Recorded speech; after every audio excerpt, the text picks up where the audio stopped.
आपका? जी, मेरा नाम जावेद इकबाल है। मैं पेशे से एडवोकेट हूँ। अच्छा, आप एडवोकेट हैं। जावेद, आप मुझे ये बताइए, जिस तरीके से टर्की ने पाकिस्तान का समर्थन किया, टर्की ने पाकिस्तान के लिए कई हथियार भी भेजे, जिसमें भारत के ऊपर पाकिस्तान ने इस्तेमाल किया। आज उस टर्की का हमारी जनता जमकर विरोध कर रही है। सरकार ने भी कई कॉन्ट्रैक्ट्स तोड़ दिए हैं टर्की के साथ। क्या?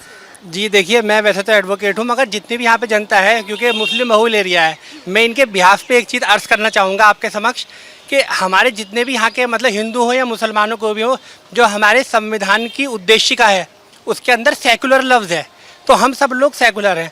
और जितने भी लोग हैं, India that is the Bharat shall be A union of state, ये संविधान का प्रथम अनुच्छेद है। हम सब लोग जो हैं वो भारत को मानते हैं, हम भारत की संप्रभुता को मानते हैं, और हम भारत की स्टेट और जो भी चुनी हुई सरकार है हम उसका समर्थन करती हैं। और हम पूरी जो हमारी सेना है, हमारे दिल में है हमारी सेना, हम अपनी सेना से बहुत प्यार करते हैं।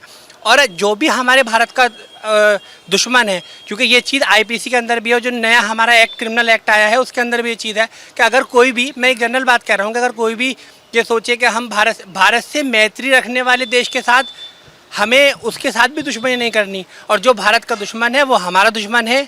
टर्की हो, पाकिस्तान हो, चीन हो, वो सब हमारे दुश्मन है।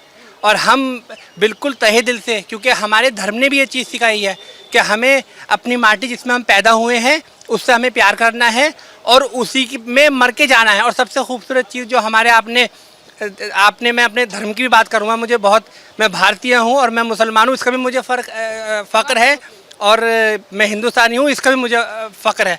और मैं ये कहना चाहूँगा कि ये हमारी सबसे बड़ी शहादत है, हमारी ईमानदारी की, हमारे देश से मोहब्बत की, कि हम मरने के बाद भी इस मिट्टी के अंदर मिल जाते हैं। और सेना के साथ बिल्कुल हमारा वो है। देखिए, सरकारें आती हैं, आपस में विरोधाभास होता है, और सरकारें ही जो पॉलिटिशियन है वही बांटने की कोशिश करती हैं। तो हमें इस वर्ड को, जो संविधान की उद्देशिका में, जिसे संविधान में बेसिक स्ट्रक्चर कहा गया है, केशव नंद भारती हो, मिनर्वा मिल केस हो, और बहुत से भी केसेस ऐसे हैं जिसमें इस चीज़ को कहा गया है। तो हम, और आप एडवोकेट हैं, आपको तमाम जानकारी है। इसी के साथ मुझे बताइए कि टर्की के साथ आज जिस तरीके से लोगों का विरोधाभास है, लोगों ने अब जाना छोड़ दिया है, अपने टूर पैकेजेस को कैंसिल कर रहे हैं, क्या कहेंगे इस राष्ट्रवाद को जो आज देश में जाग रहा है? मैं बिल्कुल, ये तो जो राष्ट्र, जो हमारे मतलब देश की, जो हमारे अंदर नेशन है, हम एक ही नेशन है, और सब जितना भी पूरा हमारा राष्ट्र है सब एक है, सारे स्टेट हम कहीं, मैं भी, क्योंकि मैं यूपी के अमरोहा से बिलोंग करता हूँ, और मैं आज़ादी से अपने देश के अंदर, मैं एक बात यह अर्ज़ करना चाहूँगा, जितने भी लोग हैं, हर तरीके के लोग हर कम्युनिटी में होती हैं, अच्छे बुरे भी होती हैं, मगर ज़्यादा तादाद जो है 99% लोग वो देशभक्त हैं। और रही बात टर्की की, हमारा टर्की से, ये कोई भी और भी देश है, हमारा उससे कोई लेना देना नहीं है, हमारा सिर्फ भारत है, हम भारत के लोग हैं। जैसे कि संविधान की उद्देशिका में भी है, we the people of India having solemnly resolved India into sovereign socialist secular democratic republic. Turkey से आने वाले फ्रूट्स और ड्राई फ्रूट्स और सेबों का भी बहिष्कार कर रही है। जी, ये आप ये फरमा रही हैं कि जो जनता है वो टर्की से आने वाले फ्रूट्स का बहिष्कार कर रही है। देखिए, मैंने चाहूँगा, ये जो पॉलिसी है सामान के ट्रेड की, ये इंटरनेशनल पॉलिसीज़ है, ये बाकायदा सरकार का कॉन्टैक्ट होता है, और देश से बाकायदा यूनाइटेड नेशन के अंतर्गत ये चीज़ आती है।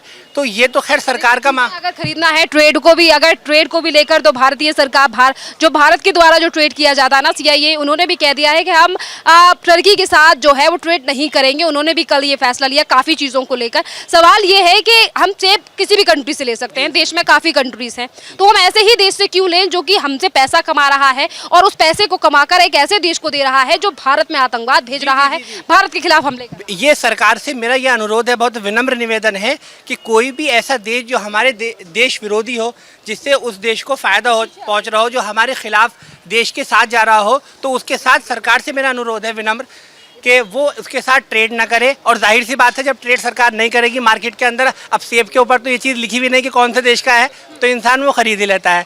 तो बिल्कुल के बारे में पता है, जिन लोगों को जानकारी है, और जो फ्रूट सेलर बता के भी कहते हैं कि ये बाहर से इंपोर्ट करके आया है, तो लोग बहिष्कार कर रहे हैं। जी, बिल्कुल बहिष्कार करना चाहिए। और कोई भी देश है जो हमारे भारत का दुश्मन है, ये तहे दिल से मैं बिल्कुल पूरा अपने समाज के बिहाफ पे ये कह सकता हूँ कि जो हमारे देश का दुश्मन है वो हमारा दुश्मन है, ये बिल्कुल तहे दिल से है। और ये बताइए, आज देखिए आप एडवोकेट हैं, मेरा सवाल आपसे इसी बात से भी जुड़ा हुआ है। आज जिस तरीके से देश में इलीगल इमिग्रेंट्स रह रहे हैं, जिसमें रोहिंग्या हैं, बांग्लादेशी हैं, आज इन लोगों को भारत सरकार ने वापस भेजने का फैसला ले लिया है और इससे पहले पाकिस्तानियों को भी भेजा जा रहा था जो इलीगली रह रहे थे यहाँ पर।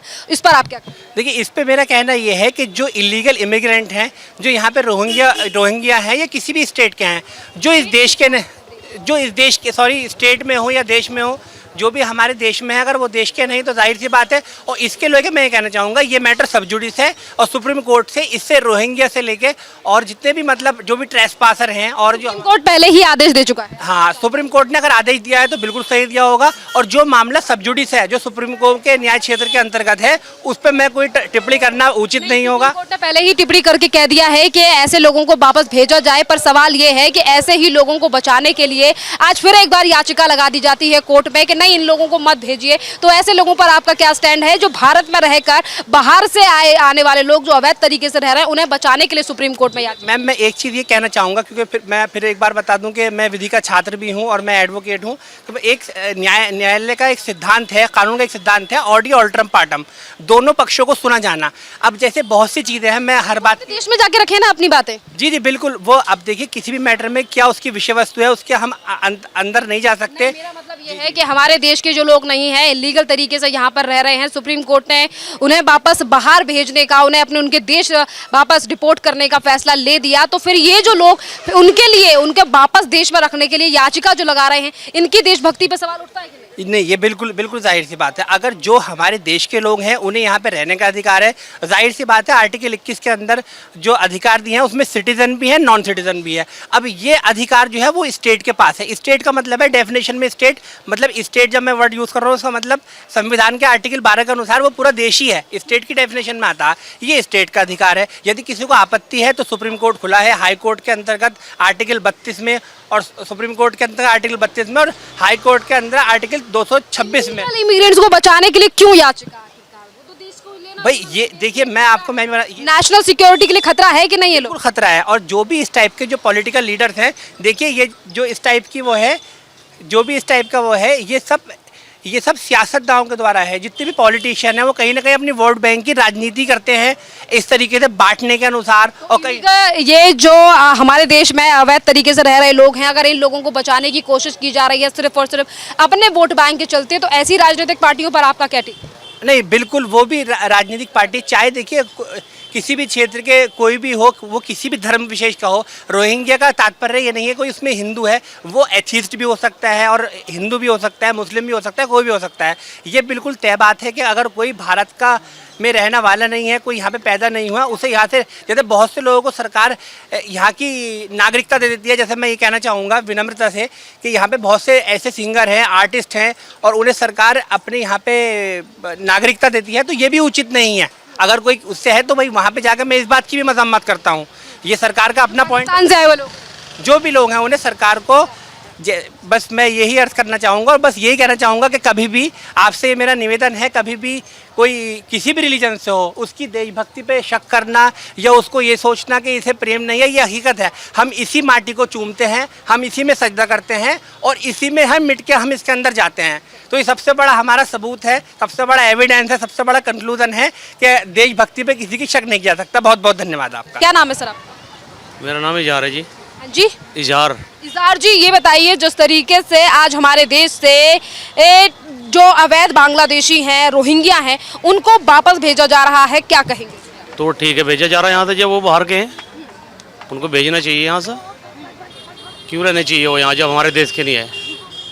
उसके लिए ठीक करी सरकार। सरकार पहले ही कह चुकी है कि हमारे देश में बढ़ती आबादी है, हमारा देश कोई यानी कि हमारा देश कोई खैरात की जगह नहीं है जहां पर ये बाहर से अवैध तरीके से आए हुए लोग रहें। तो इस स्टैंड पे क्या कहेंगे भारत? बिल्कुल, जो जहाँ से रखे उनको वहीं भेजना चाहिए, यहाँ पे क्यों रहना चाहिए? आपकी क्या टिप्पणी है जो इन्हीं लोगों को बचाने के लिए सुप्रीम कोर्ट तक पहुँच गए हैं याचिका लगाने? उन पर कानून का शिकंजा कसना चाहिए पूरा तरीके से। हाँ, आप क्या मानते हैं कि ये जो बाहर से आए हुए लोग हमारे देश में अवैध तरीके से रह रहे हैं, कितना बड़ा खतरा है? इनसे तो खतरा ही कुछ भी कर सकता है बाहर का आदमी। जब उसका कुछ यहाँ वो नहीं है, कोई उनका प्रूफ होना चाहिए, कुछ वो होना चाहिए, तो उनके लिए तो हमारे लिए तो खतरा ही ना उनसे। और सवाल सवाल मेरा अब तुर्की को लेकर है, जैसे कि मैंने शुरुआत की बोलना है। सर ये बताइए, तुर्की ने जिस तरीके से पाकिस्तान का समर्थन किया, आज भी वहाँ के प्राइम मिनिस्टर कह रहे हैं कि हम पाकिस्तान के साथ ही खड़े रहेंगे। आज भारतीयों का इस पर क्या स्टैंड है, जिस तरीके से तुर्की का बॉयकॉट करना शुरू कर दिया है लोगों ने? भारत ने मुंह तोड़ जवाब दिया पाकिस्तान को, सही दिया हो। उसके लिए जो है ना, मान लो यही होना चाहिए था। जब आतंकवाद वहाँ पल रहा है, उसके लिए तो यही है ना सही। मुंह तोड़ जवाब दिया भारत ने उसको। तुर्की को भी लेकर लोगों ने कहा है कि एक ऐसा देश जो पाकिस्तान के लिए समर्थन कर रहा है, उसके लिए पैसा दे रहा है, ड्रोन्स भेज रहा है, जिससे भारत पे हमले किए गए, तो ऐसे देश का बॉयकॉट पे क्या कहेंगे? करना चाहिए उसके लिए, मतलब है ना, जो हमारे उसके लिए वो समर्थन में उसके क्यों खड़ा है वो आतंकवादी देश है, तो इसलिए जो है ना उसके बिल्कुल बॉयकॉट होना चाहिए। और आज से जो लोगों ने टूर पैकेजेस बुक किए थे, जा रहे थे लोग तुर्की घूमने के लिए, उन्होंने कैंसिल कर दिया है। कहा है कि हम अपने देश के साथ हैं, ऐसे देश के साथ नहीं खड़े होंगे जो कमा तो भारत से रहा है पर पैसा पाकिस्तान को दे रहा है। बहुत बढ़िया किया उन लोगों ने, मतलब है ना, जो नहीं जा रहे वहाँ पे, और बहुत देश है घूमने के लिए। हाँ, उसके लिए जो है ना बहुत देश है घूमने के लिए, और जगह जाना चाहिए। क्या कहेंगे, तुर्की की तरफ से बयान दिया गया हम तो पाकिस्तान के साथ थे, रहेंगे। अब वो उनका अपना फंडा है क्या नहीं, मतलब जो है ना, इस चीज़ में हम ज़्यादा तो नहीं जाना चाहेंगे। आज अभी कुछ देर पहले आपने भी कहा कि भारतीय सेना ने जो मुंहतोड़ जवाब पाकिस्तान के लिए दिया वो बहुत अच्छी बात है, पर आज हमारे देश में ऐसे भी लोग हैं, चाहे फिर वो बॉलीवुड से आते हों या फिर ऐसे लोग हों जिससे कमाया तो भारत से बहुत है, पर आज पाकिस्तान के मुद्दे को लेकर, टर्की के मुद्दे को लेकर एकदम शांति बनाए बैठे हैं। ऐसे लोगों के लिए आपकी क्या राय है? जो है वो बोलना चाहिए, उन लोगों को कहना चाहिए, जो मन में आए तो वो तो कहना चाहिए ना। उनके लिए कुछ ना होना चाहिए ना, उनके लिए बोलना जरूरी है। हाँ, तो ये। क्या नाम है आपका सर? आसिफ। आसिफ, ये बताओ मुझे, भारत में रह रहे अवैध रोहिंग्या बांग्लादेशियों को वापस भेज रही है मोदी सरकार, क्या कहें? नहीं, बहुत अच्छा कर रही है सरकार को, उसको करना चाहिए था। ये एक्शन तो बहुत पहले लेना चाहिए था सरकार को, जो अब ले रही है। और मेरा मानना तो यही है कि जितनी भी जल्दी हो सके सख्त कदम उठाने चाहिए सरकार को, और देश के लिए फ़ायदा भी है। और फिलहाल की कंडीशन देखते हुए हिंदू मुस्लिम की एकता बहुत ज़रूरी है। अफवाहों पर ध्यान न दें, और जो है मोदी सरकार को हम बहुत बहुत शुक्रिया मोदी सरकार का, जिस तरह से पाकिस्तान को मुंह तोड़ जवाब दिया है, बहुत अच्छा लगा हमें, और देना भी चाहिए था। अवैध बांग्लादेशियों को बचाने के लिए कुछ लोगों ने सुप्रीम कोर्ट में याचिका लगा दी है कि इन लोगों को वापस ना भेजा जाए, इस पर देखिए, हम उसका बाइकाट करते हैं, वो बिल्कुल गलत है अगर ऐसा बोल रहे हैं कुछ लोग। जो घुसपैठ आए हैं तो उसका देश को नुकसान ही है, फ़ायदा तो नहीं है, तो होना चाहिए याचिका पर जो है रोक लगनी चाहिए, हमारा मानना है। बाकी ये है कि जो सुप्रीम कोर्ट का आदेश होगा वो देखा जाएगा। आप इन तमाम रोहिंग्या बांग्लादेशियों को देश के लिए कितना बड़ा खतरा मानते हैं, क्योंकि हमारे देश में भी बढ़ती आबादी है, हमारे देश के लोगों के लिए पर्याप्त चीज़ें नहीं हैं, फिर ये बाहर से आए हुए लोग? देखिए, काम तो सरकार का है, सरकार को इस पर रोक लगानी चाहिए। और दूसरी चीज़ ये भी है कि सरकार को जिस तरह का फ़िलहाल का जो एक माहौल है, इस पर एक्शन लेने की ज़रूरत है, और देश की जनता की हिफाजत सरकार की जिम्मेदारी है।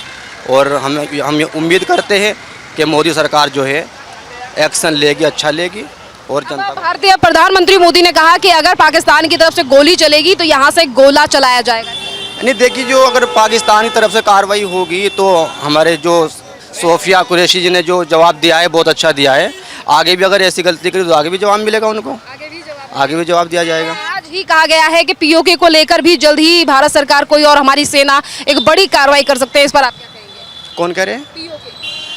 देखिए, उनका तो पाकिस्तान ऑक्युपाई कश्मीर, जिस कश्मीर के हिस्से पे पाकिस्तान ने कब्जा कर रखा है, उस पर भारत सरकार जल्दी, हमारी सेना जल्दी कार्रवाई करके वापस ले सकती है पूरे पे कब्जा।